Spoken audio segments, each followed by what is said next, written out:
We're still waiting for the president to arrive at Lynchburg Regional Airport. He hasn't touched down yet, but as soon as he does, we will get out there live to our Katie Brooke, who is waiting for him to make that touchdown. Yeah. I'm Mark Spain, live in Charlottesville tonight with continuing team coverage of the tragic events that unfolded here over the weekend as you take a live look behind. Good to have you with us. Our top story tonight, something a lot of you are talking about. Ali says one of the first things he's going to buy is a brand new car. My investigation uncovered a potential flaw in the law when it comes to testing schools. Just into the newsroom tonight, about 150 homes and businesses in Danville are in the dark. Tonight in my ABC 13 investigation, I discovered our communities have a way to keep children safe and go after those drivers, but they don't. Remember last year you and I did the Lynchburg Christmas parade and it was raining. It was yucky. Yeah, cold and icky. That's the official term you have to use when you're talking about those. Second day of testimony in the trial of a Bedford County woman charged with killing her brother wrapped up about 90 minutes ago. Vicki Clark is charged with second-degree murder and felony use of a firearm. ABC 13's Karen Pinto has been in the courtroom since the very beginning of the trial. And Karen, bring us up to date what you heard today. Noreen, several witnesses took this. ABC 13 News. A Centra medical center that serves hundreds of families in Big Island is shutting its doors. They say it's becoming difficult to staff the Big Island Family Medical Center and the building is aging. A spokesperson says they currently serve about 900 patients and those patients will now have to drive about 20 miles farther to either Bedford or Lynchburg. That clinic set to close December 28th. Live in Lynchburg, Whitney Burney, ABC 13 News.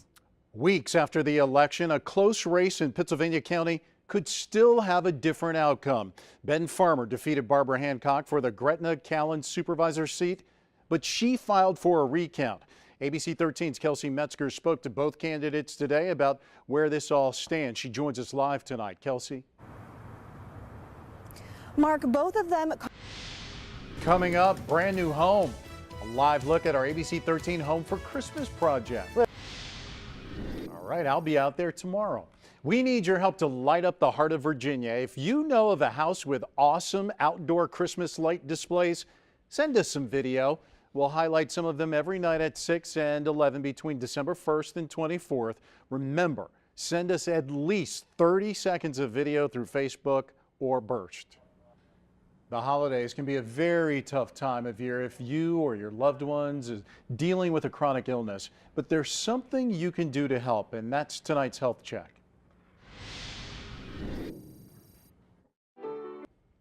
All right, a quick traffic alert for you right now. A gas leak is affecting traffic on Old Forest Road near Ardmore Drive. That's near Biscuitville. The road is blocked off, as you can see from our cruise picture, on the scene there. Traffic is being rerouted. There's no word right now when that road is going to reopen. We will have updates for you at 7.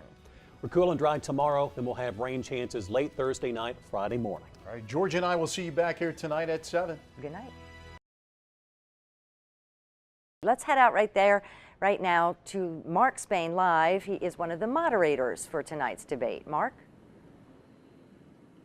That's right, Noreen. We've moved outside the Center for Music and Worship to show you the sign wars that are going on here tonight at Liberty University between these candidates. You've got Ed Gillespie, Corey Stewart, and Frank Wagner. Those are the candidates that will be here for tonight's debate, which, of course, we are telecasting live on ABC 13 beginning at 7 o'clock. The man behind tonight's debate is, of course, former Congressman Robert Hurt.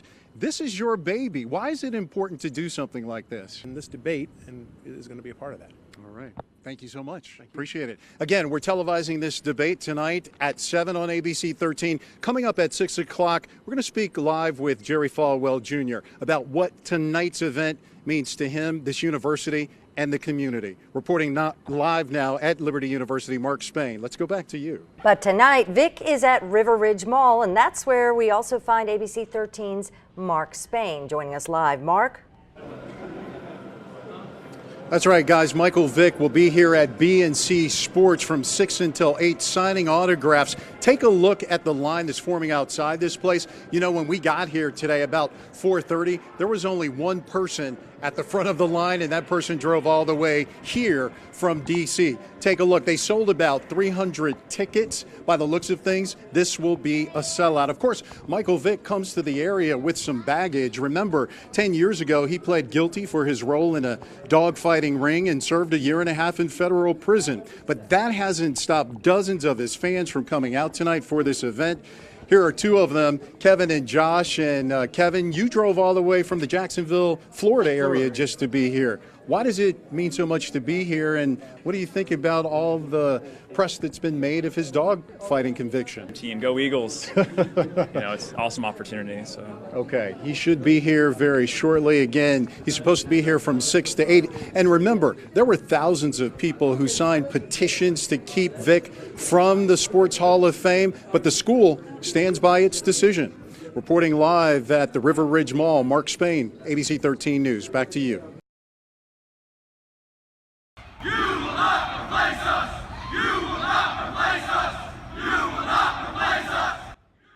If you don't know the name Richard Spencer, you likely know some of the controversial events he's associated with.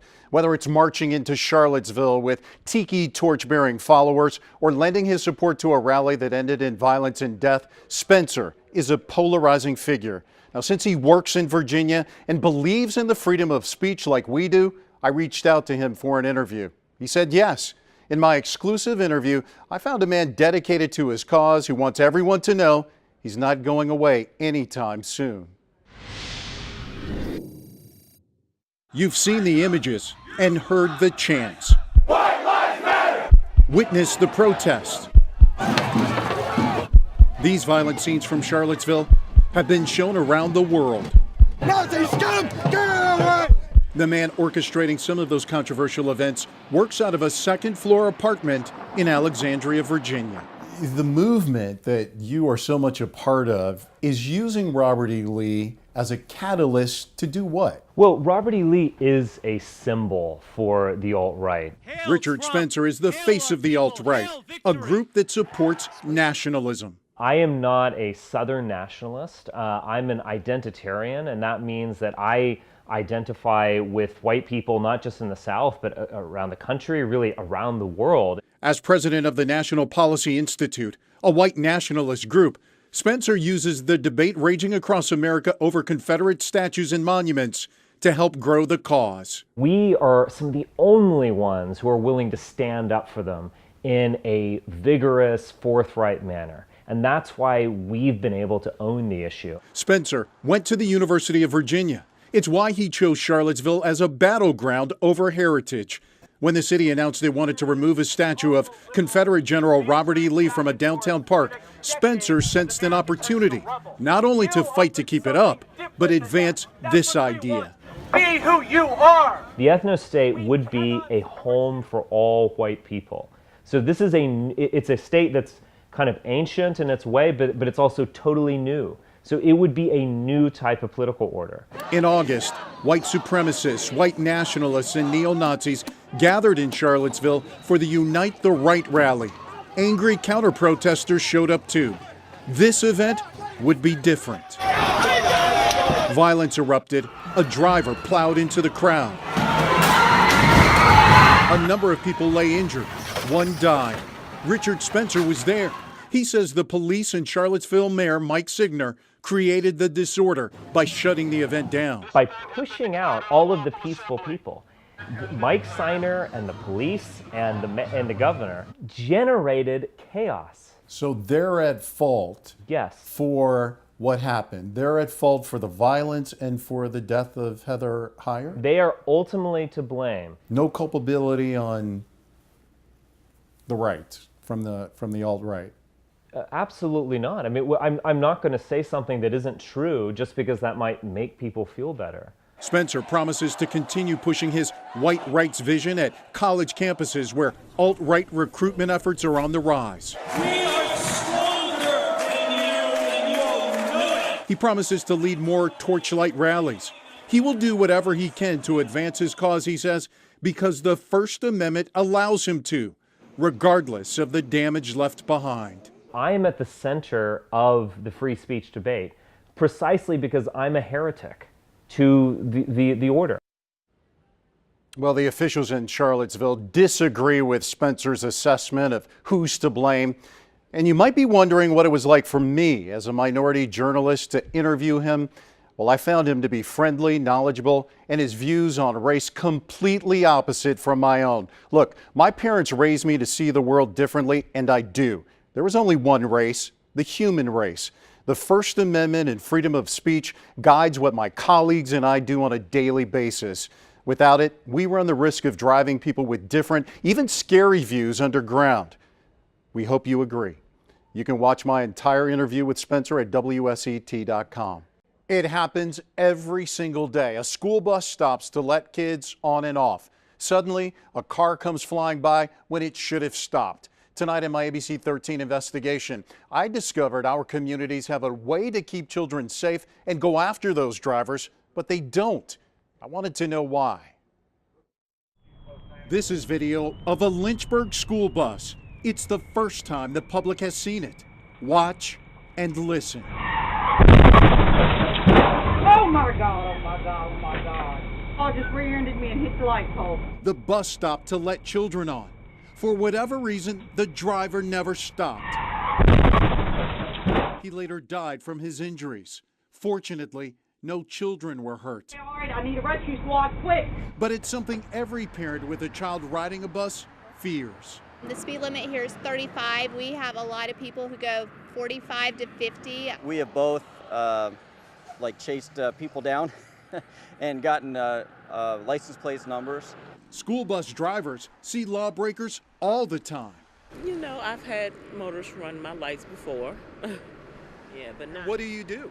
I mean, it's really nothing you can do. You blow your horn and kind of to alert them and the child. My investigation discovered that since 2012, Lynchburg police ticketed 69 drivers for failing to stop for school buses. It's a very large yellow bus, usually it says school bus and has red lights on it. When the red lights come on, just stop. It's not that hard. While cops do bust people, it's nearly impossible for them to catch everyone. That's where these come in. It's called the stop arm camera. All Lynchburg City school buses have them. I requested and received dozens of video clips from a variety of buses showing lawbreakers. The video shows driver after driver going by school buses, letting kids on and off.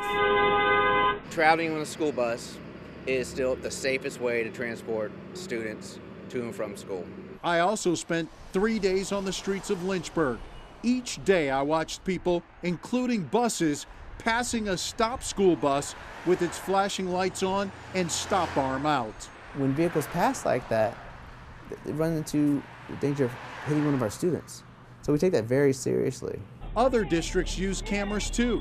However, I checked and couldn't find any locally that take advantage of a state law that was revised last year that can help them crack down on school bus runners. The law gives communities the ability to create an ordinance allowing school systems to send the owner of the car captured on camera breaking the law a ticket in the mail. Do you guys currently do that? No, the city of Lynchburg has not adopted that code yet. So I went to city leaders to ask them why.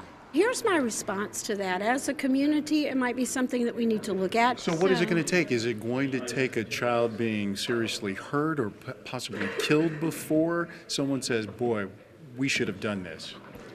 I certainly hope not. Lynchburg has no immediate plans to create a new law. But while communities wait, children are at risk. Take a close look at the upper left-hand part of your screen. Oh my God. Base to 63, I'm cutting in because a little girl just got hit by a vehicle. That happened in October in Danville. It's video from Danville City Schools. The child survived.